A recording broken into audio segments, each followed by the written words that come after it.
Hey, there's Miguel Iterati. This is Anthony Scott Piatt. Hey, it's Piatt Picks. We're not doing the full slate this week, but we're going to come at you with our BetUS lock. We've been on fire with it lately. Actually, Miguel, I don't even remember where we're at after last week. We just went through these 11 and 2 on our parlays. I got numbers for you. I can back you up here. Okay. So you're 11 and 2, or Anthony rather is 11 and 2. So that means 11 weeks in a row he's picked, basically eight, or not in a row, but 11 of those wins are all like 8-fight parlays. And I think their overall record is in the 84 and 3. I believe that's about right. We had a great weekend last week as well. We've expanded out to these are BetUS locks. We've been throwing a little bit on FanDuel for those of you that don't have BetUS. Although BetUS offers a lot more, we've explained that time and again. But we had fun last weekend. 915 in, 1593 returns, so 678 profit, and so we're ready to do it again this week. So we've got a Saturday BetUS lock for you, 8-pick as usual. It's a little juicy this week, Miguel. Our BetUS lock normally returns about $70 to $85. This week, it's at 103. You and I got on. We talked about a couple of these picks, and this one's going to pay $103, so $203 total.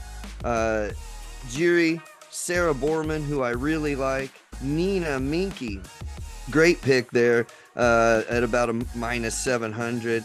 Simon Zackenhuber, Ivanov, Figaro, Vinces, and Mati.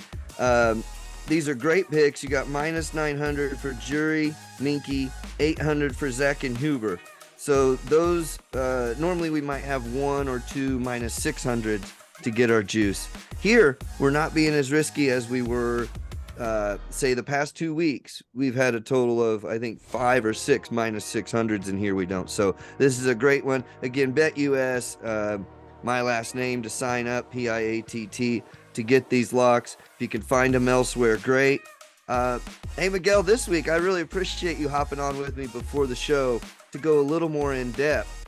Sure. Folks, I'm looking at the 8-fight parlay here, and although it doesn't have any minus 600s, like that's usually like right around the lower numbers that you put on there, this one doesn't have any minus 3,000s either. And I think that's what's helping keep the winnings, almost, a little over even. This is a compared to winning $70 or something like that, this is in a way a riskier parlay, like overall, right? It is. It's strange because no one pick is a riskier pick. These are all safer picks individually. But of course, chaos happens, spread over. And so, but in some ways this is riskier because we're getting paid plus 103. In other ways, we don't have any minus 600. So this was a way for us to balance that risk. And speaking of risk, I came at this with a 12 pick originally. For me, Miguel, speaking of a little bit more risk, we came at this with 12 picks. This was a nice assortment on BetUS. I narrowed it down to 12 from some 30, and I really liked it. So I called up Miguel. Let's hop on before the show and go over a few of these. And that's how we came to keep some of our picks, such as Simon Zackenhuber. Now, you had some good insight on that one, Miguel, I want to point out as well. I don't know if we want to go over the 12 pick and then why we kept those 4 and why we got rid of 4 or whatnot. But let me just tell folks, it's the 8 pick that we've already put out there with these 4 additions, so we don't bury the lead here. Daigo Higa, Slawa Spomer, Erickson Lubin, and Fernando Vargas were removed from the 12 or added to the 8, depending on how you want to look at it. And that pays a plus 172. So we put $50 on that. We'll go ahead and get that on the screen for you when we edit here. That's $50, pays $87.20. That's not our lock, folks. We do 8-leg or 9-leg locks at most. We're just having a little fun. This is our lotto. That's our lock, however you want to think of it. But we removed Diego Higa, who's a minus 2,500, but I think he is overvalued in that fight. I think he's probably going to be in a much tougher fight than that. Same with Slawa Spomer. Erickson Lubin, look, he got knocked out recently by Fundora, Sebastian Fundora, who 2 fights later was knocked out himself by Brian Mendoza. And I just didn't see the heart I want to see in Lubin or in Fundora. So with that sort of series of losses and fairly recent, I don't know. I don't know where Lubin is. I mean, I expect him to win against Louis Arias, who's 23-1, 20 wins, 3 losses, and 1. At 24-2 with 17 knockouts, I think Lubin gets it done. It's fun for our lotto pick, but I am going to stay away from him. Look, there's too much that can go on in a boxer's head after a loss like that. Is he questioning himself? It's not the time for me to put money on him in what I would call a lock, but I'm going to have a little fun and wish him the best. You know what I mean on that one, Miguel? And to that end, whatever thoughts you had on that, but I also appreciate what you helped us keep, which was Simon Zackenhuber, and agreed with the Nina Meinke pick. I want to point out that some of these are German folks, and you had some insight into that. Would you mind sharing a little bit of what we talked off the air about some of these German fighters and as it related to also even coming back around to Lubin and Fundora as well, as you pointed out, but especially Simon Zackenhuber, Nina Meinke, these type of fighters. You were breaking it down. I appreciated that. I think our listeners should hear it. Yeah, I think we could go back in the last 10 years and pinpoint fighters that have come out of the German system that have been very good fighters, like, close to top level fighters. Arthur Abraham is probably the best example. And I think that's what you get a scene where it's rugged enough that they are preparing guys for a very high level, but it's also a scene that is kind of insulated and puts a premium on keeping themselves undefeated or, trying to keep a terrific record so that you get attention for a world title fight. Mm-hmm. And, our friend here, hold on, I don't want to mess up his name. Simon Zackenhuber is what I believe we're headed towards. Zackenhuber. 20-0, he's 26 years old. It looks like he's on that German program of their, keeping him on a real clean record. And Armin Yepremian's just not the right guy to beat him at this point. If something happens. But the Germans in the last 10 years have shown with Abraham and a series of other guys right around this weight class that they are able to create good competition. And they keep their guys protected, I think. Yepremian 14-3 out of Armenia, fighting out of France, it looks like. I just don't think he's the right guy to come in and stage an upset. I think he's a pretty well-managed career Zackenhuber's involved in. And if they mess up this weekend, that puts a damper on the future. And I think that he is about the future. He wants to get to that one big fight. And folks, if any fight on here is our sweat, just by the pure numbers, the least favored to win is Zackenhuber himself at a -800. Now, having said that, both Miguel and I like Zackenhuber at a -800 to keep, and I ended up getting Lubin off of our 8-leg lock even at the -100. So sometimes, the bookies see it different. Sometimes money comes in on a name. People know Lubin's name. Maybe he started at -800 2 weeks ago, Miguel. People might have got some money in on him a little bit. Who knows? But for me, Lubin's riskier than Zackenhuber for the reasons that you pointed out, which I appreciate. Absolutely. And when you look at Lubin, at the beginning of his career, and this is Premier Boxing Champions, a few years back, he was cream of the crop, slated for the elites. And then Jamal Charlo put him to sleep, and that took a damper out on him. He won a couple of fights after that, and then now he's taking his second loss. He's 28 years old. Yeah. He's not where he thought he was going to be when he came up with the Premier Boxing Champions.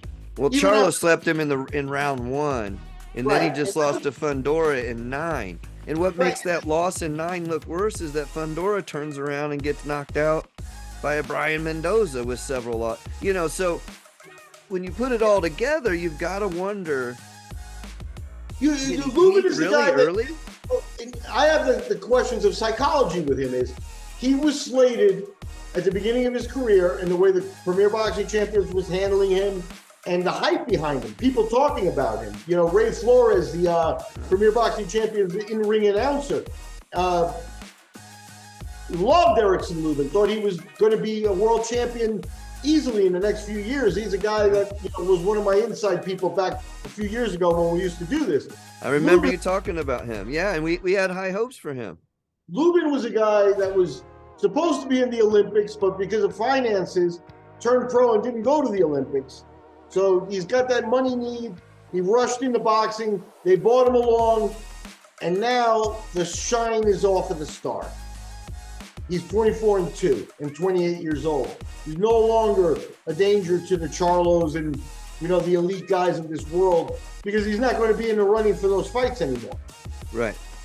Luis Arias, how do you get up for a fight like this? When he was 23 coming up, and you asked him by 28, where are you going to be? Undefeated millionaire, big money, pay-per-views. That's what was in his head. Hasn't played out that way. That's tough. That's tough to, get up for Luis Arias when you're didn't expect to have to do a fight like that. So I think on the psychology end, Lubin will probably win this fight, right? But on the psychology end, he's carrying in enough baggage. I would be leery about him. And that's why he's not on our lock, folks. This is what we're getting at. So part of the reason we did the 12 fun one was to show you the 4 that we would leave off, you see.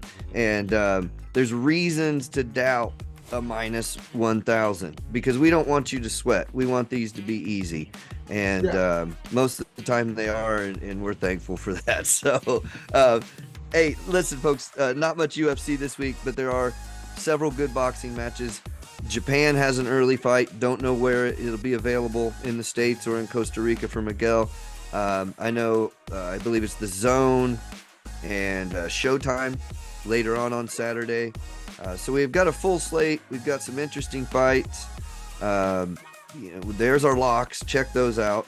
We'll make a few other bets. We'll try and put one together for FanDuel that we'll share on the social media, such as, Twitter, Piatt picks on all of them, Instagram. What else we got? I don't know. We're working on a few others. Facebook, TikTok, we're everywhere. Look out. We're ubiquitous. That's the hopes. We're getting there, folks. Thanks for following us and subscribing. Yep, it's a lot of fun, and I do think that this isn't about, hey, this week or next week or last week. It's about the totality. 84-3, 11-2 in the last 14 weeks because we skipped a week. Yep, there you go. That's what it's about. It's about maintaining a level that is very hard to maintain over the long haul. After a week like last week, where we had a good week, the 12-part lock here is us a little flexing too. We're flexing a little bit. Let's see what happens with it. We're having a little fun, folks. I really, one more thing on that. I really looked at that, that 84-3, and I said, well, I want to get to 100 on the lock picks, on the individual lock picks. That's so you can mix and match and pick your own. But on the individual lock picks, I want to see where we're at 100 and lose less than 5. So I thought in the back of my head, I always want to make 70 to 85 bucks. Maybe this week we make 71. We make sure we hit because we're so close to 100. And then I get in there and we're making 103. It's the juiciest payout we've had of all. We haven't. In the 12 or 11, we're 11-2. So of the 13 8-leg locks that we've made, this is definitely the highest paying one. So we're not shying away from it. We're not trying to, get to 100 in the cheapest way possible. And I wasn't trying to force. Obviously, I wasn't trying to force the 100. So the good news is that this plus 103 came very naturally. This is something Miguel and I talked about and came up with. What we thought really was, what do we cut? Let's cut something else. There really wasn't anything that needed cut or should be cut. We feel solid about these, so we're going to go with it. We're going to let, what we know about these fighters and what we know about, and it's, hey, BetUS is offering us this math. Okay, we're going to take it. That's my thought on it. Let's get paid. Just to be clear for those playing along at home, 11-2. And what 11-2 signifies is that for 13 weeks, we have made an 8 or 9 fight parlay pick, and we've won 11 on 2 of them. Once we break up those 8 and 9 fight parlays and add them up, we're 84-3 overall. So there was one parlay that messed up twice in there. And that, hopefully that got itself out of its system, and we're back on a winning streak now. So that's right. We'll 4th week in a row, and if we win both the 8 and the 12, we're going to be looking pretty good. That's going to be fun. It's going to be fun. And just to be clear, folks, we're counting the 8 as a lock, and we'll count that on our win-loss record. If we happen to win all 12, I'm still only going to add 8 more picks to our 84-3. I want to be clear about that. Those other bonus picks, I'm not going to let them count against me, and I'm not going to count them for me, because those 4 simply aren't locks. I pulled Erickson Lubin off of our lock list. So I want to be clear on that. And our $100 lock has been posted, and that'll be on our official record. The $50 is a lottery ticket. Let's have some fun with type thing. Okay, let's go. Yep. Have a great weekend of boxing that we're facing here, because this makes it fun. You wake up in the morning, maybe check your results from Japan, wait till the Euro cards hit in the afternoon, and then the Zone and Showtime got you at night. That's right. Check out the Sharps app as well. I'm on there. Piatt 186 if you want to sign up, completely free. Follow along. That's where we put a lot of our prop bets. Last week we made the $900 in bets that I posted early on in the week, kind of like the 150 that we posted on the show here. And then I saw Ramla Ali was getting hit pretty bad. Locked in the KO, tried to get it at 1,300. They switched it to 7 right at the end, but my $15 bet paid us 120, which covered the loss for that one loss that we did have by her losing, of course, and whatnot. That parlay was a loss, but we got our $100 back plus an extra $5, and then we won the extra 670 on all the rest of the stuff. So we're happy about it. Do it again.